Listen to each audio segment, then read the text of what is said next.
Hey guys, I wanted to do a different kind of video today, so I'm going to show you my office. I'm super grateful to have an office in the first place, and I just haven't set it up fully, so I'm going to use you as motivation. So let's get started.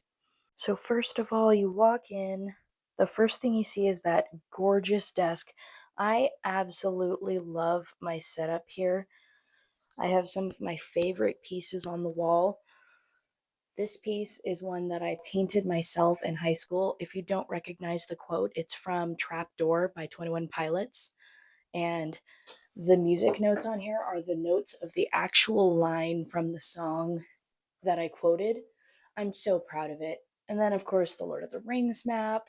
That is a picture of the path we took for a hike on our honeymoon. That is a clock that my husband's family has had forever. And then, of course, we've got a Bible verse and a mirror.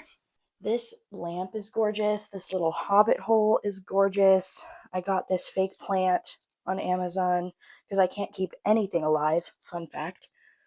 And I've got these gorgeous cards that I found on our first anniversary trip.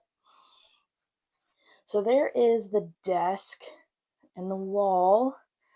I did just get this bookshelf, and I'm planning to put all of my journals and notebooks on the bottom shelves here. Currently, my notebooks are over on the bottom shelf of this bookshelf, which I'll show you in a second, but I just haven't gotten around to putting them up, so that'll be something I do today.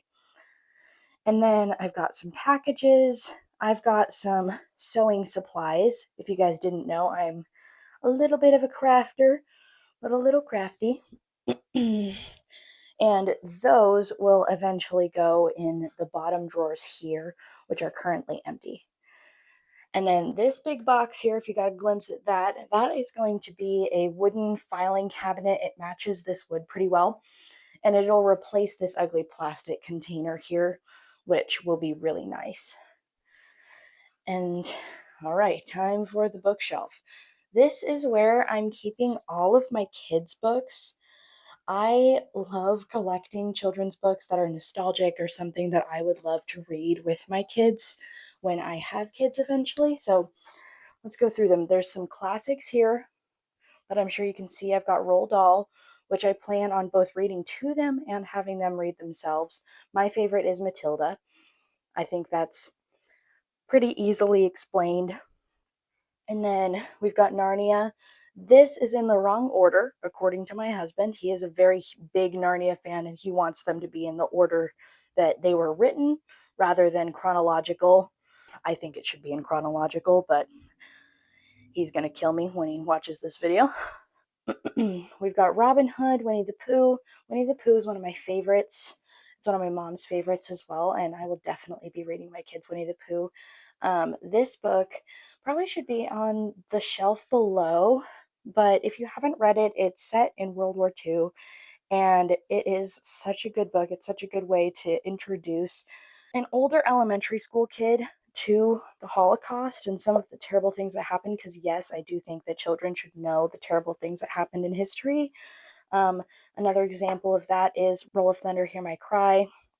Such a good book about tenant farming after the Emancipation Proclamation. And then we've got Goodnight Moon, Lord of the Rings, Little House on the Prairie. I still haven't read 4 and 5, but I absolutely loved 1, 2, 3, and I just found these at a used bookstore, so I will get to them eventually. Oh, my favorite children's book ever that I had as a child is Madeline. I loved Madeline, so I am so happy I found it. We've got a Random House book of fairy tales, which I also love. It's got all of the classic, like Grimm's Brother fairy tales. It's so good. And then we've got Frog and Toad, which I loved Frog and Toad as a kid as well. So, yeah, a lot of these are stuff that I just loved that I want my kids to love as well, or to give them the opportunity to love it. And then down below, these are the books that I think they could read themselves. This is the Mysterious Benedict Society. Such a good series. Even if you're an adult, that's a fun one. The Series of Unfortunate Events, that's an easy read, but it is kind of dark. And honestly, as somebody who really, really loves speculative and sad fiction, it was really good to get into that as a kid and still be able to get through it without an existential crisis. And then, of course, we've got Harry Potter, we've got Percy Jackson, which I absolutely love. And then we've got some Gail Carson Levine books. I love, love, love her books, and I need more of them. I want to get the collection of short stories. I can't remember what it's called, but I absolutely love them. And then I've got Howl's Moving Castle, which I also haven't read yet. And then, of course, there's my notebooks. I've got some sketchbooks as well because I also like to draw. And yeah, that is the bookshelf. Then recently I got this chair, which I set up is going to be my reading chair, my content creating chair, my really whatever I need it to be chair, because my desk chair has to be quite narrow to fit in this space, and it is not the most comfortable if you're not wanting to work at the desk. There is the office tour. I'm going to build that file cabinet and put my notebooks into that bookshelf. So you can watch me do that now.